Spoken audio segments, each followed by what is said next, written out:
एक समय की बात है, एक भाई बहन रहते थे। बहन का नियम था कि वह अपने भाई का चेहरा देखते ही खाना खाती थी।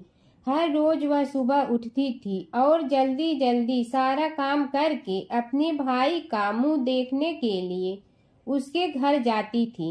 एक दिन रास्ते में एक पीपल के नीचे गणेश जी की मूर्ति रखी थी। उसने भगवान के सामने हाथ जोड़कर कहा कि मेरे जैसा अमर सुहाग और मेरे जैसा अमर पीहर सबको दीजिए।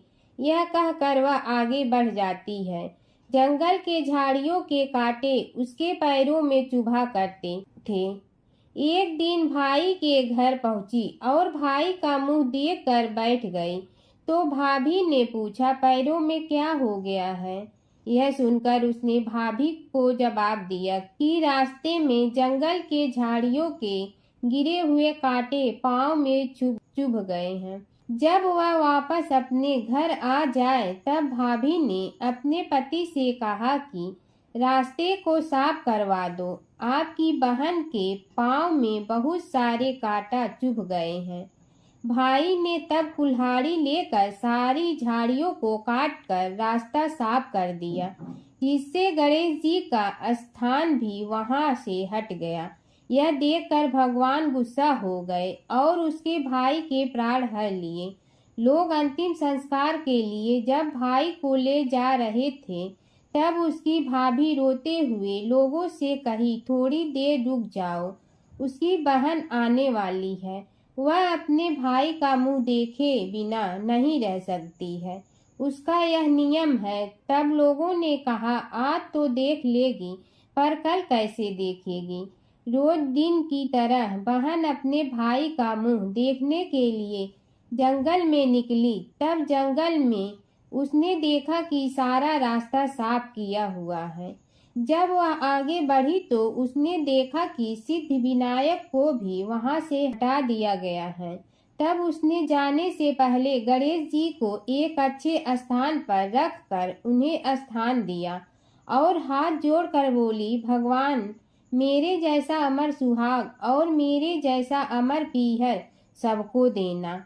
और फिर बोलकर आगे निकल गई। भगवान सोचने लगे, अगर इसकी नहीं सुनी तो हमें कौन मानेगा, हमें कौन पूजेगा? तब सिद्ध विनायक ने उसे आवाज दी, बेटी इस खेजड़ी की 7 पत्तियां लेकर जा और उसे कच्चे दूध में धोकर भाई के ऊपर छींटा मार देना, वह उठकर बैठ जाएगा। यह सुनकर जब बहन पीछे मुड़ी तो वहां कोई नहीं था। फिर वह यह सोचने लगी कि ठीक है, जैसा सुना वैसा कर लेती हूँ। फिर वह 7 खेजड़ी की पत्तियां लेकर अपने भाई के घर पहुंची। उसने देखा वहां कई लोग बैठे हुए हैं।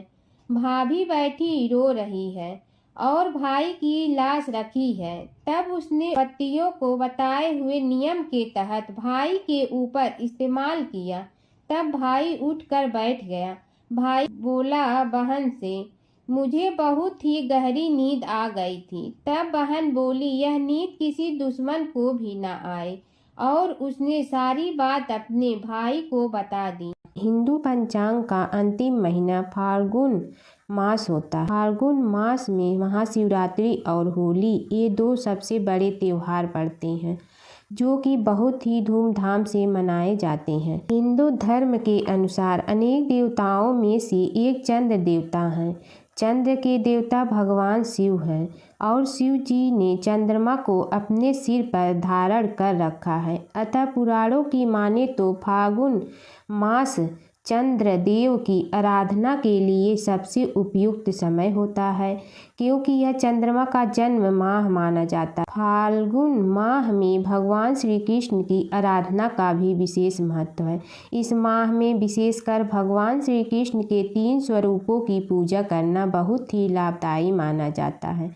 इसमें श्री कृष्ण के बाल कृष्ण स्वरूप, युवा रूप के कृष्ण और गुरु कृष्ण की पूजा की जाती है। बाल कृष्ण रूप की पूजा संतान पाने के लिए युवा स्वरूप कृष्ण का पूजा दाम्पत्य जीवन मधुर बनाने हेतु और गुरु रूप कृष्ण का पूजन मोक्ष और वैराग्य पाने के लिए ही फागुन के महीने में कृष्ण जी का पूजन अवश्य ही सभी को करना चाहिए। साथ ही श्री गणेश के पूजन का भी महत्व है। फागुन मास की कथा।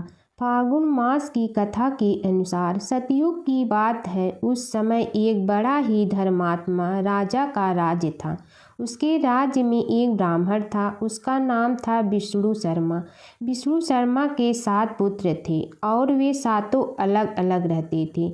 जब विष्णु शर्मा का वृद्धावस्था का समय आया तो उसने सब बहुओं से कहा, तुम सब गणेश का व्रत करो। स्वयं विष्णु शर्मा भी इस व्रत को किया करता था। अब बूढ़ा हो जाने पर वो यह दायित्व अपनी बहुओं को सौंपना चाहता था।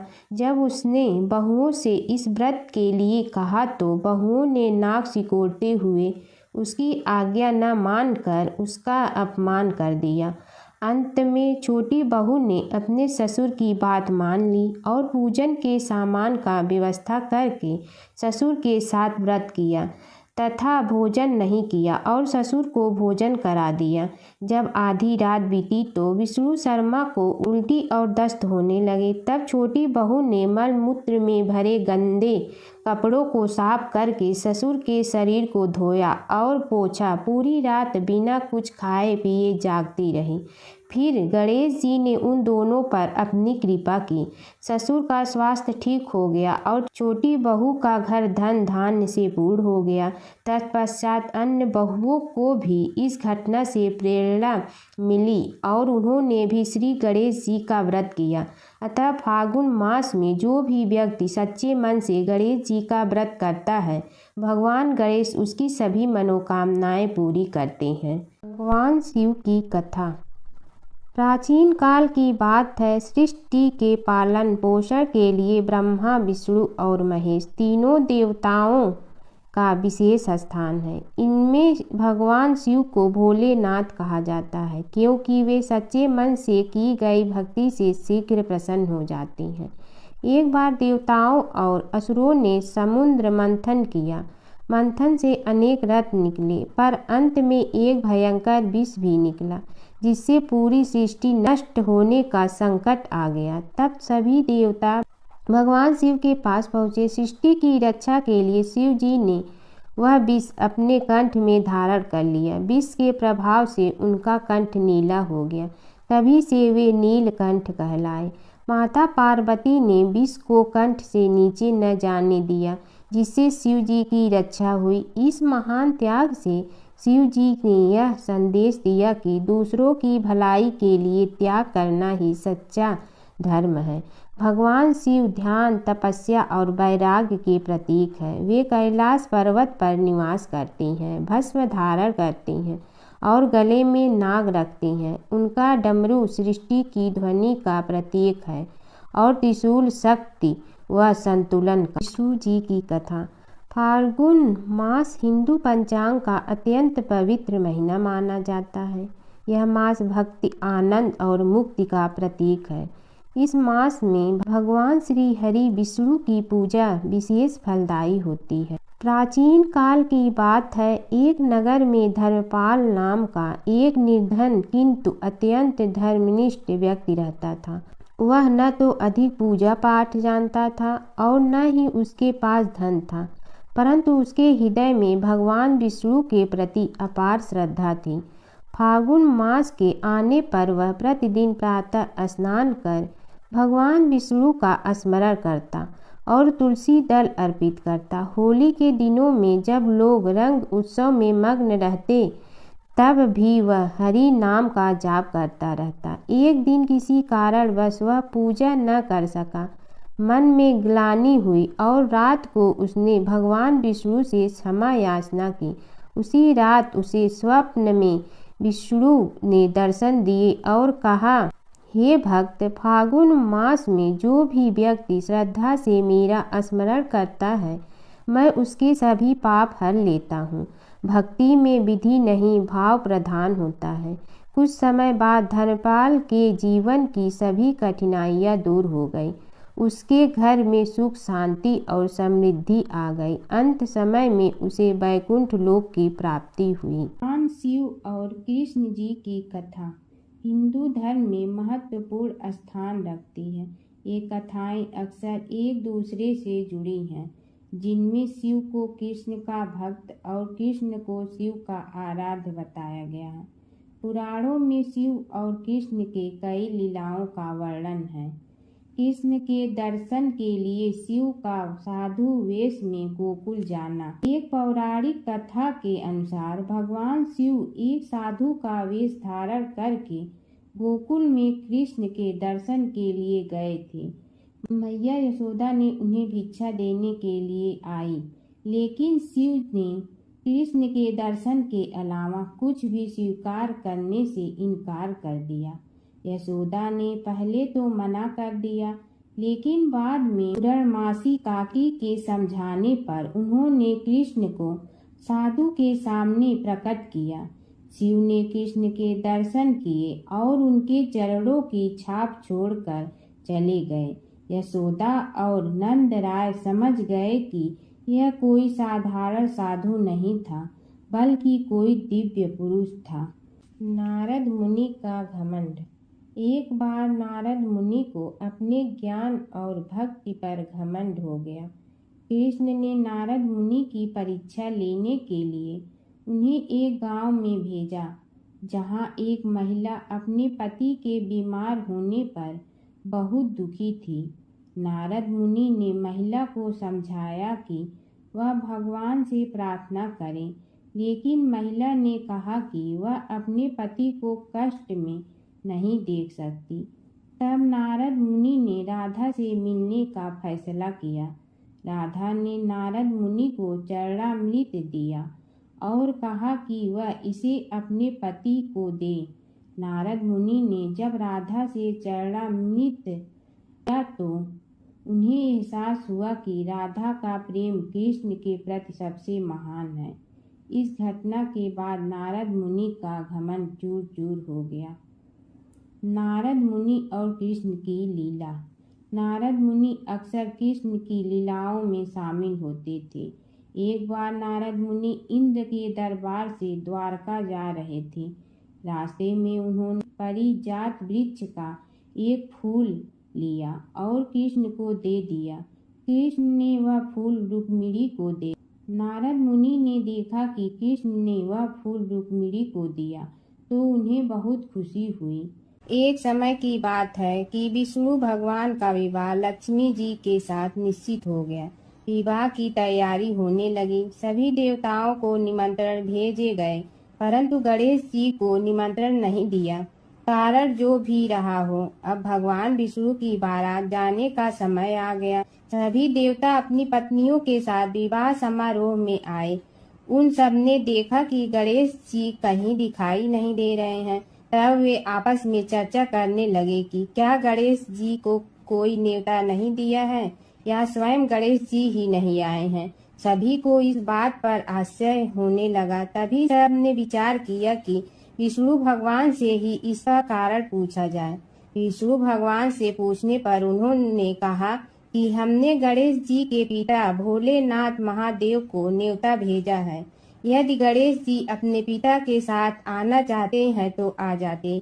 अलग से न्योता देने की कोई आवश्यकता भी नहीं थी। दूसरी बात यह है कि उनको 1.25 मन मूंग, 1.25 मन चावल, 1.25 मन घी और 1.25 मन लड्डू का भोजन दिन भर में चाहिए। यदि गणेश जी नहीं आएंगे तो कोई बात नहीं। दूसरे के घर जाकर इतना सारा खाना पीना अच्छा भी नहीं लगता। इतनी वार्ता कर ही रहे थे कि किसी एक ने सुझाव दिया, यदि गणेश जी आ भी जाए तो उनके द्वारपाल बनाकर बैठा देंगे कि आप घर की याद रखना। आप तो चूहे पर बैठकर धीरे धीरे चलोगे तो बारात से बहुत पीछे रह जाओगे। यह सुझाव भी सबको पसंद आ गया तो विष्णु भगवान ने भी अपनी सहमति दे दी। होना क्या था कि इतने में गणेश जी वहां आ पहुंचे और उन्हें समझा बुझाकर घर की रखवाली करने बैठा दिया गया। बारात चल रही थी, तब नारद जी ने देखा कि गणेश जी तो दरवाजे पर ही बैठे हुए हैं। तो वे गणेश जी के पास गए और रुकने का कारण पूछा। गणेश जी कहने लगे कि विष्णु भगवान ने मेरा बहुत अपमान किया है। नारद जी ने कहने लगे कि अपनी मूसक देना को आगे भेज दे, तो वह रास्ता खोद देगी, जिससे उनके वाहन धरती में धंस जाएंगे। तब आपको सम्मान पूर्वक बुलाना पड़ेगा। अब तो गणेश जी ने अपनी मूसक सेना जल्दी से आगे भेज दी और सेना ने जमीन पोली कर दी। जब बारात वहां से निकली तो रथों के पहिए धरती में धंस गए। लाख कोशिश करे परंतु पहिए नहीं निकले। सभी ने अपने अपने उपाय किए परंतु पहिए तो नहीं निकले, बल्कि जगह जगह से टूट गए। किसी की समझ में नहीं आ रहा था कि अब क्या किया जाए। तब तो नारद जी ने कहा, आप लोगों ने गणेश जी का अपमान करके अच्छा नहीं किया। यदि उन्हें मना कर लाया जाए तो आपका कार्य सिद्ध हो सकता है और यह संकट टल सकता है। शंकर भगवान ने अपने दूत नंदी को भेजा और वे गणेश जी को लेकर आए। गणेश जी का आदर सम्मान के साथ पूजन किया। तब कहीं रथ के पहिए निकले। अब रथ के पहिए निकल के परंतु टूट फूट गए तो उन्हें सुधारे गए। पास के खेत में खाती काम कर रहा था, उसे बुलाया गया। खाती अपना कार्य करने के पहले श्री गणेशाय नमः कहकर गणेश जी की वंदना मन ही मन करने लगा। देखते ही देखते खाती ने सभी पहियों को ठीक कर दिया। तब खाती कहने लगा कि हे देवताओं, आपने सर्वप्रथम गणेश जी को नहीं मनाया होगा और न ही उनकी पूजन की होगी, इसीलिए तो आपके साथ यह संकट आया है। हम तो मूर्ख अज्ञानी हैं, फिर भी पहले गणेश जी को पूजते हैं, उनका ध्यान करते हैं। आप लोग तो देवतागण हैं, फिर भी आप गणेश जी को कैसे भूल गए। अब आप लोग भगवान श्री गणेश जी की जय बोल कर जाएं तो आपके सब काम बन जाएंगे और संकट कट जाएंगे। ऐसा कहते हुए बारात वहां से चल दी और विष्णु भगवान को लक्ष्मी जी के साथ विवाह संपन्न करा के सभी सकुशल घर लौट आए। हे गणेश जी महाराज, आपने विष्णु को जैसे कारज सारियो ऐसे कारज सबको सिद्ध कर जो। बोलो गजानन भगवान की जय। भगवान शिव के गढ़ नंदी का कथा। नंदी कैसे बने शिव के गढ़। शिव की घोर तपस्या के बाद शिलाद ऋषि ने नंदी को पुत्र रूप में पाया था। शिलाद ऋषि ने अपने पुत्र नंदी को संपूर्ण वेदों का ज्ञान प्रदान किया। एक दिन शिलाद ऋषि के आश्रम में मित्र और वरुण नाम के दो दिव्य ऋषि पधारे। नंदी ने अपने पिता की आज्ञा से उन ऋषियों की उन्होंने अच्छे से सेवा की। जब ऋषि जाने लगे तो उन्होंने शिलाद ऋषि को तो लंबी उम्र और खुशहाल जीवन का आशीर्वाद दिया, लेकिन नंदी को नहीं। तब शिलाद ऋषि ने उनसे पूछा कि उन्होंने नंदी को आशीर्वाद क्यों नहीं दिया। इस पर ऋषियों ने कहा कि नंदी अल्पायु है। यह सुनकर शिलाद ऋषि चिंतित हो गए। पिता की चिंता को नंदी ने जानकर पूछा, क्या बात है पिताजी। तब पिताजी ने कहा कि तुम्हारी अल्पायु के बारे में ऋषि कह गए हैं, इसीलिए मैं चिंतित हूँ। यह सुनकर नंदी हंसने लगा और कहने लगा कि आपने मुझे भगवान शिव की कृपा से पाया है, तो मेरी उम्र की रक्षा भी वही करेंगे। आप क्यों चिंता करते हैं। इतना कहते ही नंदी भुवन नदी के किनारे शिव की तपस्या करने के लिए चले गए। कठोर तप के बाद शिव जी प्रकट हुए और कहा, वरदान मांगो वत्स। तब नंदी ने कहा कि मैं उम्र भर आपके सानिध्य में रहना चाहता हूँ। नंदी के समर्पण से प्रसन्न होकर भगवान शिव ने नंदी को पहले अपने गले लगाया और उन्हें बैल का चेहरा देकर उन्हें अपने वाहन, अपना दोस्त, अपने गढ़ों में सर्वोत्तम के रूप में स्वीकार कर लिया। विष्णु भगवान की कथा। एक नगर में एक सेठ व एक सेठानी रहते थे और सेठानी रोज विष्णु भगवान की पूजा करती थी। सेठ को उसका पूजा करना बिल्कुल अच्छा नहीं लगता था। इसी वजह से एक दिन सेठ ने सेठानी को घर से निकाल दिया। घर से निकलने पर वह जंगल की ओर गई तो देखा 4 आदमी मिट्टी खोदने का काम कर रहे थे। उसने कहा कि मुझे नौकरी पर रख लो। उन्होंने उसे रख लिया, लेकिन मिट्टी खोदने से सेठानी के हाथों में छाले पड़ गए और उसके बाल भी उड़ गए। वह आदमी कहते हैं कि बहन, लगता है तुम किसी अच्छे घर की महिला हो। तुम्हें काम करने की आदत नहीं है। तुम एक काम रहने दो और हमारे घर का काम कर लिया करो। वह चारों आदमी उसे अपने साथ घर ले गए और वह 4 मुट्ठी अनाज लाते और सभी बांट कर खा लेते। एक दिन सेठानी ने कहा कि कल से 8 मुट्ठी अनाज लाना। अगले दिन वह 8 मुट्ठी अनाज लाए और सेठानी पड़ोसन से आग मांग लाई। उसने भोजन बनाया, विष्णु भगवान को भोग लगाया, फिर सभी को खाने को दिया। सारे भाई बोले कि बहन, आज तो भोजन बहुत स्वादिष्ट बना है। सेठानी ने कहा कि भगवान का जूठा है तो स्वाद तो होगा ही। सेठानी के जाने के बाद सेठ भूखा रहने लगा और आस पड़ोस के सारे लोग कहने लगे कि ये तो सेठानी के भाग्य से खाता था। एक दिन सेठ अपनी सेठानी को ढूंढने चल पड़ा। उसने ढूंढते हुए वह भी उस जंगल में पहुंच गया जहां वह चारों आदमी मिट्टी खोद रहे थे। सेठ ने उन्हें देखा तो कहा कि भाई, मुझे भी काम पर रख लो।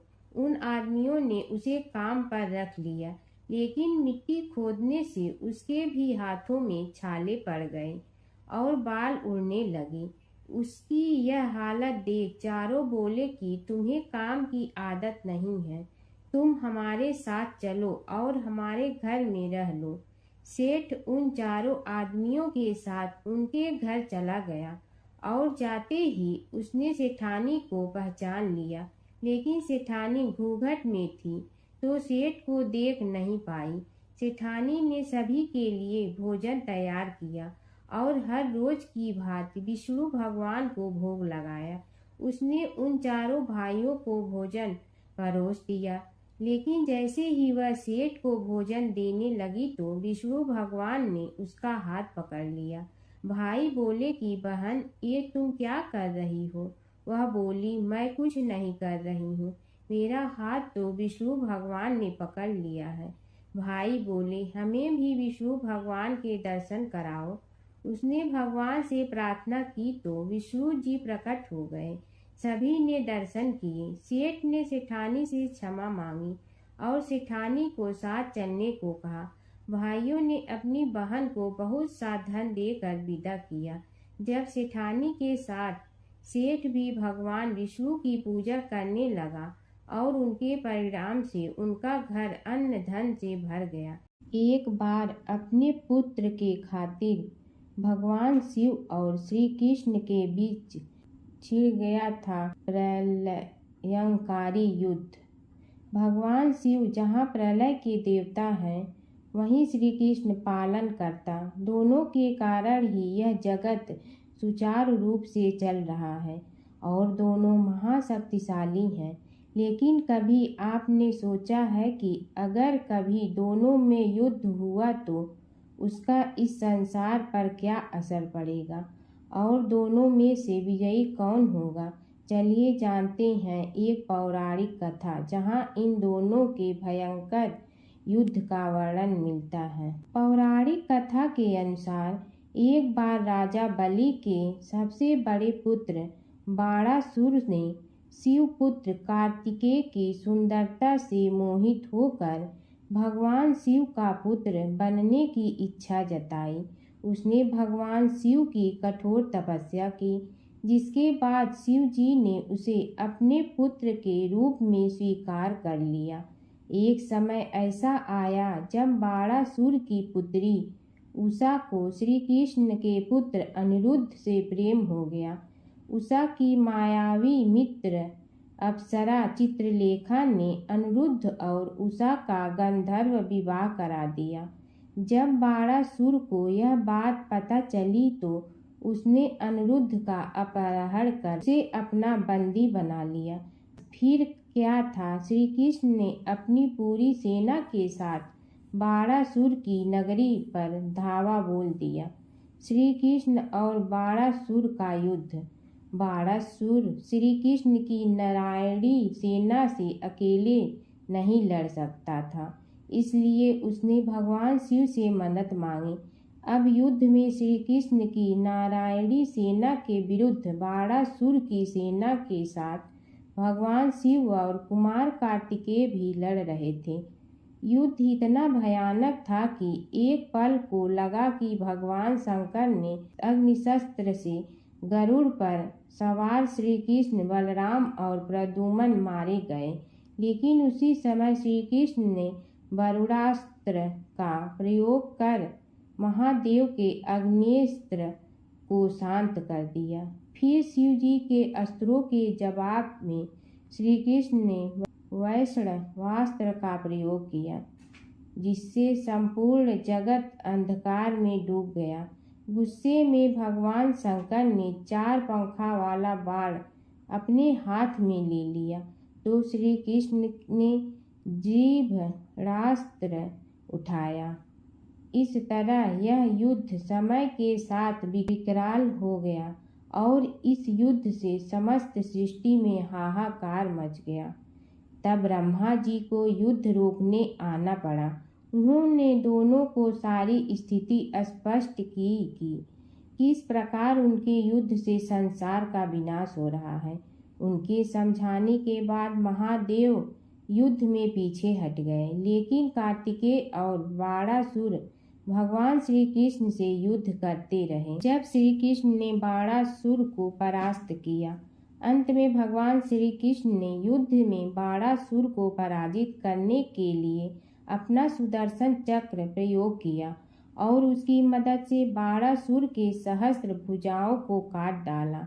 जैसे ही श्री कृष्ण अपने चक्र से उसका वध करने लगे, कार्तिकेय के साथ महादेव वहां फिर से पहुंच गए, लेकिन इस बार उन्होंने युद्ध करने के बजाय श्री कृष्ण से बाणासुर को माफ करने का अनुरोध किया। भगवान शिव ने श्री कृष्ण से कहा कि मैंने इसे अभय दान दिया है, इसलिए अगर आप इसका वध कर देंगे तो मेरा वचन झूठा पड़ जाएगा। शिव जी के ऐसा कहने पर श्री कृष्ण ने बाणासुर को क्षमा कर दिया और अनिरुद्ध, उषा सहित अपनी पूरी सेना लेकर वहां से चल दिए। बाणासुर को आज भी अजर अमर माना जाता है और बाद में भगवान शिव के उसे अपने गढ़ों में शामिल कर लिया। गणेश और बुढ़िया माई की कथा। एक बुढ़िया थी, वह बहुत ही गरीब और दृष्टिहीन थी। उसके एक बेटा और बहू थी। वह बुढ़िया सदैव गणेश जी की पूजा किया करती थी। एक दिन गणेश जी प्रकट होकर उस बुढ़िया से बोले, बुढ़िया माँ, तू जो चाहे सो मांग ले। बुढ़िया बोली, मुझे तो मांगना नहीं आता, कैसे और क्या मांगूं? तब गणेश जी बोले, अपने बहू बेटे से पूछ कर मांग ले। तब बुढ़िया ने अपने बेटे से कहा, गणेश जी कहते हैं तू कुछ मांग ले, बता मैं क्या मांगूं? पुत्र ने कहा, माँ तू धन मांग ले। बहू से पूछा तो बहू ने कहा, नाती मांग ले। तब बुढ़िया ने सोचा कि ये तो अपने अपने मतलब की बात कर रहे हैं, अतः उस बुढ़िया ने पड़ोसन से पूछा तो उन्होंने कहा, बुढ़िया तू तो थोड़े दिन जियोगी, क्यों तू धन मांगो और क्यों नाती मांगे? तू तो अपनी आँखों की रोशनी मांग ले, जिससे तेरी जिंदगी आराम से कट जाए। इस पर बुढ़िया बोली, यदि आप प्रसन्न है तो मुझे 9 करोड़ की माया दे, निरोगी काया दे, अमर सुहाग दे, आँखों की रोशनी दे, नाती दे, पोता दे और सब परिवार को सुख दे और अंत में मोक्ष दे। यह सुनकर तब गणेश जी बोले, बुढ़िया माँ, तुमने तो हमें ठग लिया, फिर भी जो तूने मांगा है वचन के अनुसार सब तुझे मिलेगा। और यह कहकर गणेश जी अंतर ध्यान हो गए। उधर बुढ़िया माँ ने जो कुछ मांगा वह सब कुछ मिल गया। हे गणेश जी महाराज, जैसे तुमने उस बुढ़िया माँ को सब कुछ दिया वैसे ही सबको देना। जय शिव ओंकारा प्रभु जय शिव ओंकारा, ब्रह्मा विष्णु सदाशिव अर्धांगी धारा। जय शिव ओंकारा, एकानन चतुरानन पंचानन राजे, हंसासन गरुड़ासन वृषवाहन साजे।